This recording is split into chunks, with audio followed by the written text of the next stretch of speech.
Programme दे विच ते बड़े बड़े अपना कलाम सुनाते ने, तो वो मैनू किसी ने कहा कि जी तुसी अपना कलाम नहीं सुनाते कदी।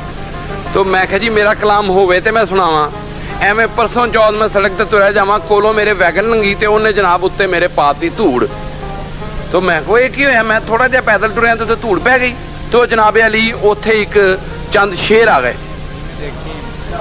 धूड़ उड़ा के मेरे कोलों लंघ जांदी हर लारी, धूड़ उड़ा के मेरे कोलों लंघ जांदी हर लारी, मैं ड्राइवर सीटे बैठा कद आवेगी वारी। कि जदों मैं गड्डी चलावां ते मैं भी धूड़ पावां लोकां दी। हाँ जी, धूड़ उड़ा के मेरे कोलों लंघ जांदी हर लारी, मैं ड्राइवर सीटे बैठा कद आवेगी वारी।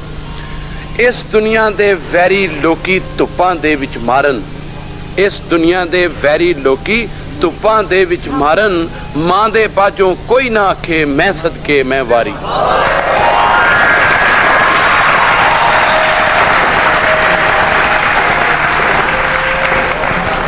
अगे जनाब अर्ज कीता है, सोना होवे या है चांदी, सोना होवे या है चांदी, सब इत्थे रह जाना, सोना होवे या है चांदी, सब इत्थे रह जाना, खाशां वाले गुंबद दे विच ना बूआ ना बारी।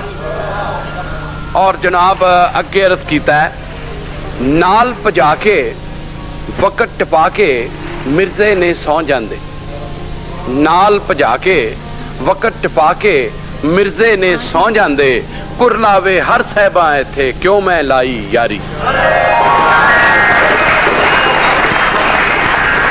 और जनाब आखिरी शेर है जनाब, हशर दिहाड़े रब सच्चे दे अगे जा खलोना, हशर दिहाड़े रब सच्चे दे अगे जा खलोना, नित नतारा हो जाना है की वड्डा की हारी। पाकिस्तान टेलीविज़न के सुनहरी दौर की यादगार वीडियोस देखने के लिए हमारे चैनल को सब्सक्राइब कर लें। अपना ख्याल रखें। आपका बहुत शुक्रिया।